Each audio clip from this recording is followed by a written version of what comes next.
అన్నదాత అన్నదాత మీ అన్నదాత, చెమటోడ్చి ఆహారాన్నందించే రైతన్నా, అనునిత్యం నీ కండదండగా నిలిచే నేస్తం ఎవరన్నా. అన్నదాత అన్నదాత మీ అన్నదాత.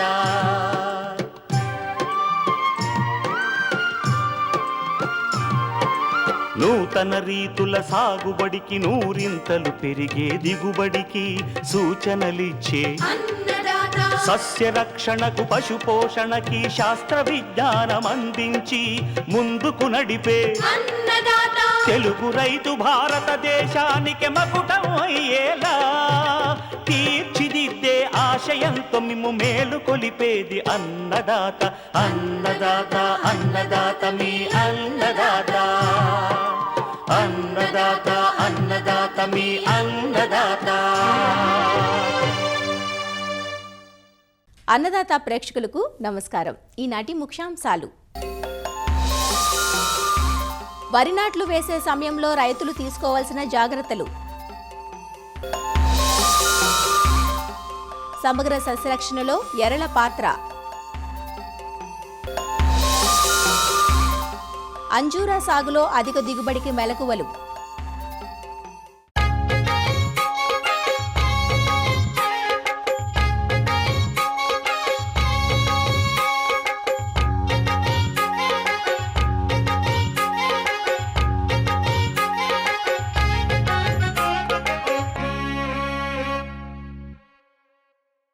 జూలై 2వ పక్షానికి వచ్చేశాం. ముందుగా పోసుకున్న వరి నారు నాటుకోవడానికి సిద్ధమవుతుండగా ఆలస్యంగా పోసిన నార్లు ఇంకా పెరుగుదల దశలోనే ఉన్నాయి. అయితే ప్రధాన పొలంలో నాట్లు వేసుకునేటప్పుడు రైతులు పొలం తయారీ, మొక్కల సాంద్రత, ఎరువులు, నీటి యాజమాన్యం వంటి అన్ని శాస్త్రీయ అంశాలను దృష్టిలో ఉంచుకున్నట్లయితే పైరు త్వరగా కుదురుకొని బలంగా ఎదిగి మంచి దిగుబడులను వచ్చే అవకాశం ఉంది. వరి నాట్లు వేసే సమయంలో ఎలాంటి జాగ్రత్తలు తీసుకోవాలో సూచిస్తున్నారు ప్రొఫెసర్ జయశంకర్, తెలంగాణ రాష్ట్ర వ్యవసాయ విశ్వవిద్యాలయం జగిత్యాల ప్రాంతీయ వ్యవసాయ పరిశోధనా స్థానం ప్రధాన శాస్త్రవేత్త డాక్టర్ డి శ్రీలత. ఈ ఖరీఫ్ సీజన్లో ఇప్పటికే వరి సాగుకు సమాయత్తమవుతున్న ఈ తరుణంలో చాలా విరివిగా నారుమళ్ళు కూడా ప్రారంభమైనాయి. అలాగే కొంతమంది రైతులు ఇప్పటికే మన ప్రధాన పొలంలో జనుము లాంటి పచ్చి రొట్టె ఎరువులు కూడా సాగు చేస్తున్నారు. ముఖ్యంగా నేను రైతు సోదరులకి చెప్పేది ఏంటంటే, నారుమడి ఇంకా ప్రధాన పొలంలోకి నాటు పెట్టుకోవడానికి సమాయత్తమంతా రైతులు మాత్రం నారు పీకే ముందు, ఎందుకంటే గత సంవత్సరం మనం అంతా చూసాము, ఈ స్టెమ్ బోరర్ కాండం తొలచు పురుగు ఉధృతి చాలా ఎక్కువగా వచ్చింది రబీ కాలంలో. కనుక తప్పకుండా రైతులు నారు పీకే ముందు 7 రోజుల ముందు 2.5 సెంట్ల నారుమడికి 400 గ్రాములు కార్బోఫిరాన్ 3G గుళికలు ఇసుకలో కలిపి పల్చగా నీరు పెట్టి చల్లిని ఒక 7 రోజులు బాగా నార్మల్లో ఇంకనిచ్చి తర్వాత నారు పీక్కొని ప్రధాన పొలంలో నాటుకున్నట్లయితే మనం ఈ కాండం తొలచు పురుగు ఉధృతిని సమర్థవంతంగా అరికట్టుకోగలుగుతాం. ఇకపోతే రైతులు ఎక్కడైనా కాలువల కింద నీళ్లు విడుదల ఆలస్యం అవుతున్న ప్రాంతాలలో ఇటీవల ఇప్పటికే నారు వేసి ఉన్నట్లయితే ఈ నారు ముదరకుండా మాత్రము పైపాటుగా వేసే నత్రజని ఎరువులను కొంచెం ఆలస్యంగా వేసుకున్నట్లయితే మనకు నారు ముదరకుండా ఉంటుంది. ఇకపోతే ప్రధాన పొలం దానికి వస్తే, ఇప్పుడే ఇటీవల కాలంలో చాలామంది రైతులు సబ్సిడీ మీద జీలుగా జనుము విత్తనాలు తీసుకొని వెదజల్లారు. చాలామంది రైతుల్లో ఇప్పటికే చాలా అవేర్నెస్ వచ్చింది. ఈ పచ్చి రొట్టె ఎరువులు అనేది తప్పనిసరిగా భూసారాన్ని పెంచుకోవడానికి వేసుకుంటున్నారు. ఈ జీలుగా అనేది కానీ జనుము అనేది కానీ మనం 45 నుంచి 50 రోజుల దశలో కొంచెము పూత స్టార్ట్ అవుతున్నప్పుడు దున్నుకోవాలి. ఈ దున్నుకున్నప్పుడు కనీసం దున్నిన తర్వాత మళ్ళీ నీరు పెట్టి దమ్ము చేసుకున్నప్పుడు తప్పనిసరిగా సూపర్ ఫాస్ఫేట్ అనేది వేయాలి. ఎందుకంటే మనందరికీ తెలుసు అది బాగా మురుగనిస్తుంది. కాకపోతే రైతులు గుర్తుపెట్టుకోవాల్సింది ఏంటంటే, ఇది బాగా మురుగుతున్నప్పుడు ఒక రకమైన మురుగు వాసన వచ్చేటప్పుడు 1-2 సార్లు నీటిని మార్చుకోవాలి. అదే మురుగు నీటిని అలాగే ఉంచకుండా మురుగు నీరు ఒకసారి తీసేసి మళ్ళీ మంచి నీటిని కనుక పెట్టుకుంటే మనకి ప్రధాన పొలంలో ఎటువంటి సల్ఫైడ్ ఇంజరీ ప్రాబ్లమ్స్ రాకుండా ఉంటాయి. ఆ తర్వాత రైతులు గుర్తుపెట్టుకోవాల్సింది ఏంటంటే, కనీసం ఈ జీలుగా జనుము విత్తనాలు భూమిలో కలయి దున్నేటప్పటికి నాటు పెట్టుకోవడానికి మినిమం ఒక 15 నుంచి 20 రోజులు కనీసం ఉండేటట్టుగా చూసుకొని దాని ప్రకారంగా నార్మల్ యాజమాన్యం చేసుకున్నట్లయితే తప్పనిసరిగా మనకి ప్రధాన పొలంలో వేసే వరి మంచి పిలకలు పెట్టి బాగా మనకి ఏపుగా పెరగడానికి అవకాశం ఉంటుంది. ఇకపోతే మనం అందరికీ తెలుసు, ప్రధాన పొలం అనేది ముందుగానే తొలకరి వర్షాల్లో ఇటీవల కాలంలో రైతులు ఆల్రెడీ భూములు దుక్కులు తయారు చేసి ఉంచుకున్నారు. వరి ప్రధాన పొలం తయారు చేసుకోవడానికి 1-2 సార్లు మనము కల్టివేటర్తో వేసుకున్న తర్వాత రోటావేటర్ అదంతా వేసుకొని బాగా చదును చేసుకోవాలి. అలాగే చుట్టూ ప్రధాన పొలం చుట్టూ కూడా ఎక్కడైనా లో లయింగ్ ప్రాంతాల్లో ఏదైనా అధిక వర్షాలు పడితే బయటకి కానీ తర్వాత మురుగు నీరు తీసేయడానికి కూడా అవకాశం ఉన్నట్లు కాలువలు కూడా ఏర్పాటు చేసుకోవాలి. ఇలాగ మనం ప్రధాన పొలం రెడీ చేసుకున్న తర్వాత సుమారుగా 25 నుంచి 30 రోజుల నారుని కనుక మనం నాటుకున్నట్లయితే మంచి పిలకలు పెట్టడానికి ఉంటుంది. లైన్ సోయింగ్లో వెళితే 20 సెంటీమీటర్లు, అలాగే మొక్కకి 15 సెంటీమీటర్ల దూరంతో వేసుకోవాలి. చిక్కు నాటు అయినా కూడా చదరపు మీటర్కి 33 మొక్కలు ఉండేటట్టుగా మాత్రం తప్పనిసరిగా చూసుకుంటే మనకు మొక్కల సాంద్రత కరెక్ట్గా ఉండి మనం ఆశించిన దిగుబడులు తీసుకోవడానికి అవకాశం ఉంటుంది. ఇకపోతే ప్రధాన పొలంలో నాటు పెట్టిన తర్వాత మనకు ప్రధానంగా చూసుకోవాల్సింది, మనం ఆల్రెడీ నాటు పెట్టే ముందు సూపర్ ఫాస్ఫేట్ మురగనిచ్చినప్పుడు వేస్తాం కాబట్టి 1 బస్తా DAP వేసుకుంటే ఎకరాకి సరిపోతుంది. 1/2 బస్తా పొటాషు, అలాగే 1 బస్తా యూరియాని కనుక వేసుకొని నాటు పెట్టుకుంటే తర్వాత యూరియాని 2 దఫాలుగా పిలకలు పెట్టే దశలో ఒకసారి, అలాగే తర్వాత పొట్ట దశలో ఒకసారి వేసుకుంటే, పొట్ట దశలో వేసుకునే యూరియాతో పాటు తప్పనిసరిగా పొటాష్ అనేది రైతులు అలవాటు చేసుకోవాలి. అప్పుడు పొటాషియం కలిపి వేస్తే మనకు గింజ నాణ్యత పెరగడమే కాకుండా వరి మొక్కలు కూడా మన చీడపీడల ఉధృతిని తట్టుకునే శక్తిని కలిగి ఉంటాయి. ఇకపోతే ప్రధాన పొలంలో మనకి ఇటీవల కాలంలో చాలా మంచి కలుపు మందులు వచ్చాయి. నాటు పెట్టిన 8 నుంచి 10 రోజుల్లోపు అయితే మనకి ప్రెటిలాక్లోర్ అనే మందు ఉంటుంది. అది ఒక 600 మిల్లీలీటర్ల మందు కానీ స్ప్రే చేసుకోవచ్చు. లేదు అంటే బెన్సల్ఫిరాన్, మిథైలాన్, ప్రెటిలాక్లోర్ గుళికలు కూడా ఇటీవల కాలంలో లభ్యమవుతున్నాయి. అవి 4 కిలోల గుళికలు 20 కిలోలు ఇసుకలో కలిపి కూడా వేసుకుంటే మనము 8 నుంచి 10 రోజులు, కనీసం 20 రోజుల వరకు కూడా కలుపు ఉధృతిని అరికట్టుకోవచ్చు. ఇకపోతే ఒకవేళ మనము ముందుగా నాటు పెట్టినప్పుడు కలుపు మందులు వేసుకోలేకపోతే పైపాటుగా వేసుకునే కలుపు మందులు కూడా చాలా మంచి కలుపు మందులు వచ్చాయి. మెట్సల్ఫిరాన్, మిథైల్ క్లోరిమ్యూరాన్ అనేది ఆల్మిక్స్ అనే మందు వచ్చింది 8 గ్రాములు ఎకరాకి. లేదు ట్రైమాఫామన్ ఇథాక్సి సల్ఫ్యూరాన్ అనే మందు కౌన్సిల్ యాక్టివ్ అనే నామంతో వస్తుంది మార్కెట్లో. అదైతే 90 గ్రాములు ఎకరాకి 200 లీటర్ నీటిలో కలిపి పిచికారీ చేసుకున్నట్లయితే మనము అన్ని రకాల గడ్డి జాతి కానీ వెడల్పాకుల కలుపు మొక్కల్ని మనం సమర్థవంతంగా అరికట్టుకోవచ్చు. కాకపోతే రైతు సోదరులకి ఈ వరి యాజమాన్యంలో ముఖ్యంగా చెప్పదలుచుకుంది ఏంటంటే, ఈ కాంప్లెక్స్ ఎరువులు అనేది పైపాటుగా వేయడం అనేది తగ్గించుకోవాలి. అలాగే సల్ఫేట్ కలిగిన ఎరువులను కూడా వాడకం అనేది కొంచెము తగ్గించుకున్నట్లయితే మనం, ఎందుకంటే గత కాలంలో చూసాము చాలా పొలాల్లో చౌడు బారడం ఒకటి, తర్వాత ఈ సల్ఫైడ్ ఇంజురీ అనే ప్రాబ్లము మనకి లాస్ట్ సీజన్లో రైతులందరూ కూడా చాలామంది ఫేస్ చేశారు. కాబట్టి ఈ సల్ఫేట్ కలిగిన ఫర్టిలైజర్స్ని వీలైనంత వరకు రైతు సోదరులు వేయకుండా, అలాగే ఈ కాంప్లెక్స్ ఎరువులు కూడా పైపాటుగా వేయకుండా సూటి ఎరువులైన యూరియాని, పొటాషియం వాడుకున్నట్లయితే సల్ఫైడ్ ఇంజురీ లాంటివన్నిటిని కూడా మనం కొంచెం అరికట్టుకొని మంచి దిగుబడులు తీయడానికి ఆస్కారం ఉంటుందండి.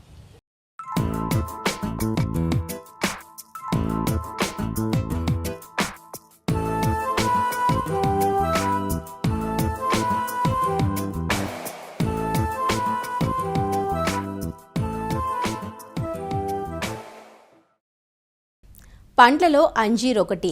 ఎండు ఫలంగాను, తాజా ఫలంగాను దీన్ని స్వీకరిస్తూ ఉంటారు. అంజూరాలో రక్తవృద్ధికి కావలసిన ఇనుము సమృద్ధిగా ఉంటుంది. రక్తహీనత ఉన్నవారికి అంజూరా దివ్యమైన ఫలంగా చెబుతారు. దీనిని నేరుగానే కాక ఎండు ఫలంగాను, జామ్ రూపంలోనూ వాడుకోవచ్చు.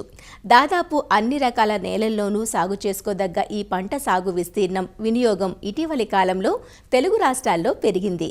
అయితే మార్కెట్ పరిమితికి తగ్గట్టుగా పొలంలో కొద్దిపాటి విస్తీర్ణంలో వేసుకుని సాగు చేసుకుంటే రైతుకు రిస్క్ తగ్గి నమ్మకమైన రాబడి వస్తుంది. నాటిన 6 నెలల నుంచే అంజూరా నుంచి ఫలసాయం మొదలై నిరంతరాయంగా కాపు కాస్తుంది. తాజా ఫలంగా అమ్ముకోలేనప్పుడు ఎండబెట్టి ఎండు ఫలాలను మార్కెట్ చేసుకునే అవకాశం ఉంటుంది. జూన్ నుంచి డిసెంబర్ వరకు అంజూరా మొక్కలు నాటుకోవడానికి అనువైన సమయం. క్రొత్తగా అంజూరా సాగు చేసే రైతులు సాగులో ఎలాంటి మెలకువలు పాటించాలో ఈరోజు అన్నదాతలో చూద్దాం.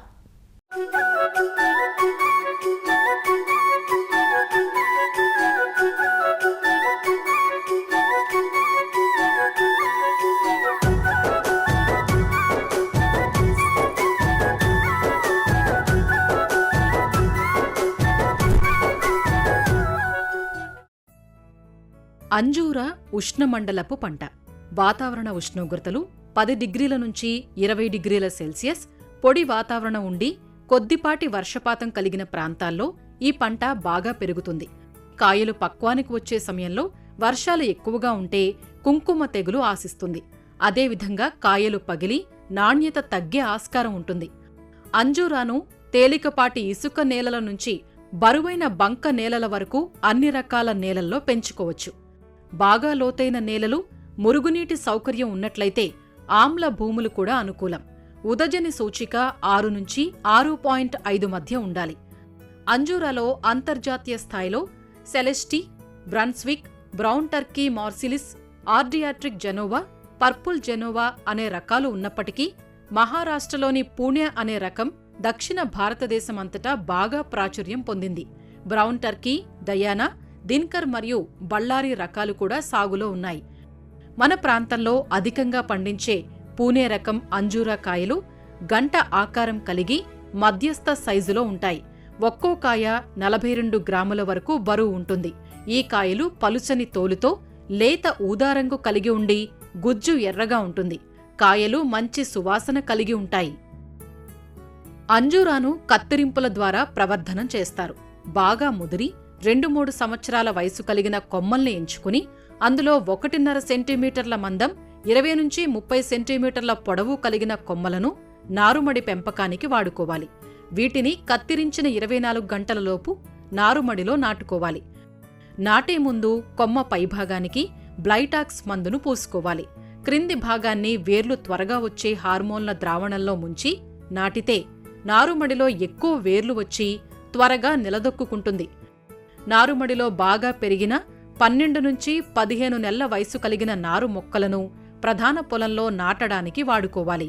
ప్రధాన పొలాన్ని బాగా దున్నుకోవాలి. పొలాన్ని తయారు చేసుకున్న తరువాత వరుసల మధ్య 10 అడుగులు, మొక్కల మధ్య 8 అడుగుల ఎడంతో నాటుకోవాలి. ఎకరాకు దాదాపు 500 మొక్కలు పడతాయి. 1.5 అడుగు పొడవు, వెడల్పు, లోతు గల గుంతలలో మొక్కల్ని నాటుకోవాలి. గుంత నుంచి తీసిన మట్టికి 1/2 కిలో సూపర్ ఫాస్ఫేట్, 3 గంపల పశువుల ఎరువు లేదా వర్మీ కంపోస్ట్, 100 గ్రాముల ఫాలిడాల్ పొడి మందును కలిపి గుంతను నింపాలి. గుంత మధ్యలో అంటుమొక్కను నాటుకుని కర్రతో ఊతం కల్పించి నీటి తడిని అందించాలి. అంజూరాలో కత్తిరింపులు ప్రధానమైనవి. మొక్కలు చిన్నవిగా ఉన్నప్పుడు మొక్కలో 3వ భాగానికి కత్తిరించి దాని నుంచి 3-4 బలమైన కొమ్మల్ని పెరగనివ్వాలి. ప్రక్క కొమ్మలన్నీ సమాన దూరంలో ఉండేలా చూడాలి. ఇవి 6 నుంచి 8 సెంటీమీటర్ల మందం పెరిగాక వీటి నుంచి వచ్చే ద్వితీయ కొమ్మలపై పూత, కాయ వస్తాయి. 2వ సంవత్సరంలో ప్రధాన శాఖ నుంచి వచ్చిన ద్వితీయ శాఖల అర్ధభాగాన్ని తీసివేసి వాటి నుంచి కొమ్మలు వచ్చేలా చూడాలి. కాండంపై వచ్చిన తృతీయ కొమ్మలకు 6 లేదా 9 కణుపులు ఉంచి మిగిలిన భాగాన్ని కత్తిరించాలి. మొక్క ఒక్కింటికి సంవత్సరానికి 2 సార్లు పండ్లు కాయని సమయంలో కొమ్మలు కత్తిరించటానికి ముందు 30 నుంచి 40 కిలోల పశువుల ఎరువు వేయాలి. ప్రతి సంవత్సరం సెప్టెంబరు మొదటి వారంలో తేలికపాటి కత్తిరింపులు చేయాలి.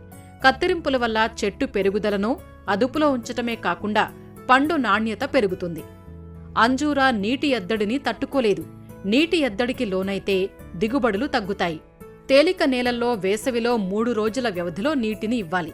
డ్రిప్ పద్ధతిలో నీటిని అందించటం వల్ల నీటితో పాటు పోషకాలను అందించవచ్చు. పోషకాలను సమతుల్యంగా అందించటం వల్ల నాణ్యమైన దిగుబడులను పొందవచ్చు. రసాయన ఎరువులతో పాటు సేంద్రియ ఎరువులను కలిపి అందించటం వల్ల మొక్కలు సూక్ష్మధాతు లోపాలు అరికట్టబడి కాయ నాణ్యత పెరుగుతుంది. మొదటి సంవత్సరంలో వర్మీ కంపోస్టు 2 కిలోలు లేదా పశువుల ఎరువు 5 కిలోల చొప్పున వేసుకోవాలి. ఆ తర్వాత ప్రతి సంవత్సరం 2 కిలోలు పెంచుకుంటూ 5వ సంవత్సరం వరకు వేసుకోవాలి. సేంద్రియ ఎరువులతో పాటు రసాయన ఎరువులు మొదటి సంవత్సరం ఒక్కో మొక్కకు 100 గ్రాముల యూరియా, 200 గ్రాముల సూపర్ ఫాస్ఫేట్, 100 గ్రాముల మ్యూరేట్ ఆఫ్ పొటాష్.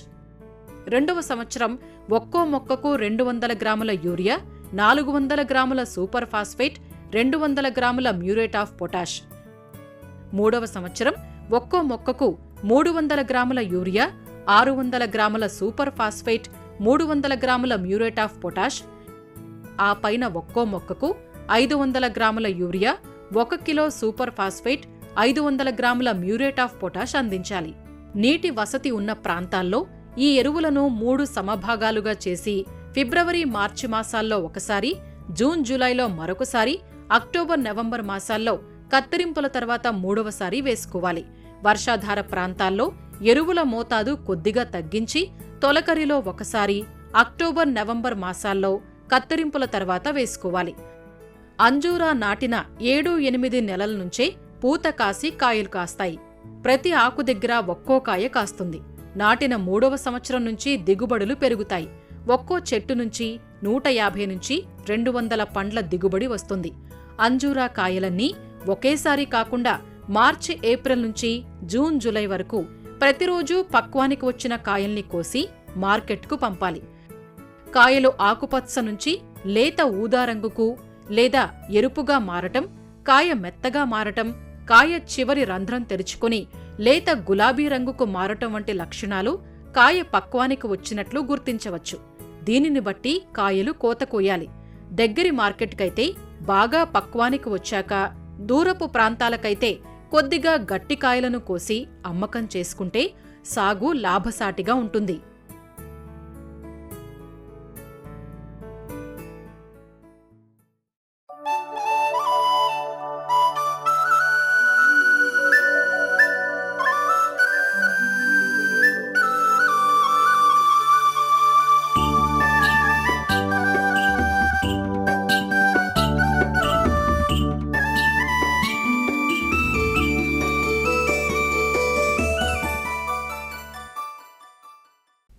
పంట విత్తింది మొదలు చేతికొచ్చే వరకు పలు రకాల చీడపీడలు పంటలపై దాడి చేస్తుంటాయి. పురుగు ఆశించిన ప్రతిసారి మందులు కొట్టుకుంటూ పోతే సాగు వ్యయమే కాదు, ప్రకృతి సమతుల్యత కూడా దెబ్బతింటుంది. పంటలకు మేలు చేసే మిత్ర పురుగులు నశించిపోతాయి. ఇలాంటి పరిస్థితుల్లో చీడపీడల నియంత్రణకు ప్రతిసారి రసాయన మందులపైనే ఆధారపడకుండా సమగ్ర సస్యరక్షణ విధానాలను అవలంబించినట్లయితే ఆరోగ్యకరమైన నాణ్యమైన దిగుబడులు తీసుకునే అవకాశం ఉంది. దానితో పాటుగా పర్యావరణాన్ని పరిరక్షించుకోవచ్చు. సమగ్ర సస్యరక్షణ చర్యలను పంటల సాగులో తప్పనిసరిగా భాగం చేయాలి. అవసరమైనప్పుడు మాత్రమే చివరి అస్త్రంగా రసాయన మందులను వాడాలి. పంటలను ఆశించే పురుగులను గుర్తించి ఉధృతిని తెలుసుకోవడంలో ఎరలు కీలక పాత్ర పోషిస్తాయి. వాటిలో జిగురు అట్టలు, లింగాకర్షక బుట్టలు, దీపపు ఎరలు, విషపు ఎరలు, ఎర్ర పంటలు ముఖ్యమైనవి. మరి పలు పంటల్లో ఎరల ప్రాధాన్యం, వాడకం గురించి తెలియజేస్తున్నారు ఆచార్య ఎన్జీ రంగా వ్యవసాయ విశ్వవిద్యాలయం, శ్రీకాకుళం జిల్లా నైరా వ్యవసాయ కళాశాల విస్తరణ విభాగం అధ్యాపకులు డాక్టర్ డి చిన్నమనాయుడు. మనం వ్యవసాయంలో గనక చూస్తే సాగు ఖర్చులు గనక చూసుకుంటే గనక రైతులు ఈ చీడపీడల నివారణ మీద కూడా ఎక్కువ ఖర్చు పెడుతున్నట్టు కూడా మనం గమనిస్తున్నాము. రసాయనాలు ఎక్కువగా వాడడం వల్ల సాగు ఖర్చు పెరిగిపోవటం, ఈ వాతావరణ కలుషితం, వాయు కలుషితం కానీ అలాగే నీటి వనరులు కూడా కలుషితం అయిపోవడం అనేది జరుగుతుంది. అదేవిధంగా ఈ పురుగు మందుల తాలూకు అవశేషాలు మనం తినేటువంటి ఆహారం ద్వారా మనిషి ఆరోగ్యానికి చెడు చేసేటువంటి పరిస్థితులు కూడా కనిపిస్తున్నాయి. మరి ఇలాంటి పరిస్థితుల్లో ప్రధానంగా ఈ పురుగులు నివారణ కోసం నేరుగా రసాయనాల మీద ఆధారపడకుండా ఈ సమగ్ర సస్యరక్షణ పద్ధతుల మీద దృష్టి పెట్టాలి. అందులో భాగంగా ఈ సమగ్ర సస్యరక్షణలో ఒక యాజమాన్య పద్ధతి ఏంటంటే ఈ జిగురు ఎరలు వాడడం కానీ, ఈ దీపపు ఎరలు వాడడం కానీ, లేదా లింగాకర్షక బుట్టలు, వీటి ద్వారా కూడా మనం పురుగుల తాలూకా ఉత్పత్తిని కానీ వాటి ఉధృతిని కానీ తగ్గించుకోవడానికి చాలా అవకాశం ఉంది. ఈ రసం పీల్చే పురుగులు అనేవి ఎక్కువగా రావటం అనేది గమనిస్తాం మనం కూరగాయల పంటల్లో కానీ, అపరాల పంటల్లో కానీ, ఆహార పంటల్లో. ఈ రసం పీల్చే పురుగుల నివారణకి ఈ జిగురు అట్టలు అనేవి చాలా సమగ్రంగా బాగా పనిచేస్తున్నట్టు కూడా మేము గమనిస్తున్నాం. ఈ జిగురు పూసిన అట్టలు మనం వేసినటువంటి పంట కన్నా ఒక అడుగు ఎత్తులో పెట్టుకుంటే వీటికి ఉన్నటువంటి జిగురుకి తెల్లదోమలు కానీ, తామర పురుగులు కానీ, పేనుబంక కానీ ఇలాంటివన్నీ కూడా వాటికి ఎగిరేటప్పుడు ఈ జిగురు అట్టలకు అంటుకోవడం ద్వారా వాటి తాలూకా సంతతి చాలా వరకు మనం తగ్గించుకునేటువంటి అవకాశం ఉంటుంది. ఈ జిగురు అట్టలను కనుక మనం పంట తొలి దశల్లోనే ఈ రసం పీల్చే పురుగులు నివారించుకోవడానికి వాడుకుంటే ఈ రసం పీల్చే పురుగుల ద్వారా వచ్చే వైరస్ తెగులను కూడా మనం కొంతవరకు అరికట్టడానికి అవకాశం ఉంటుంది. కాబట్టి ఈ జిగురట్టలను వాడుకోవడానికి రైతులు ప్రయత్నం చేయాలి. ఇందులో మనకి ఏంటంటే పసుపు రంగు జిగురట్టలు, అలాగే నీలం రంగు జిగురట్టలు కూడా మనకి అందుబాటులో ఉన్నాయి. ఈ పసుపు రంగు జిగురట్టలు ఏంటంటే తెల్లదోమ కోసం బాగా పనిచేస్తాయి. అదేవిధంగా ఎక్కడైనా తామర పురుగులు, ప్రధానంగా అపరాల పంటల్లో మనకి కానీ లేదంటే కూరగాయల పంటల్లో కూడా తామర పురుగుల తాలూకా సమస్య ఎక్కువగా ఉంటే అక్కడ మనం నీలం రంగు జిగురట్టలను కనుక వాడుకుంటే అవి సమర్థవంతంగా తామర పురుగులని నివారించడానికి ఉపయోగపడతాయి. అదేవిధంగా ఈ ఎరల్లో ఇంకొక రకమైనటువంటి దీపపు ఎరలు అంటాం.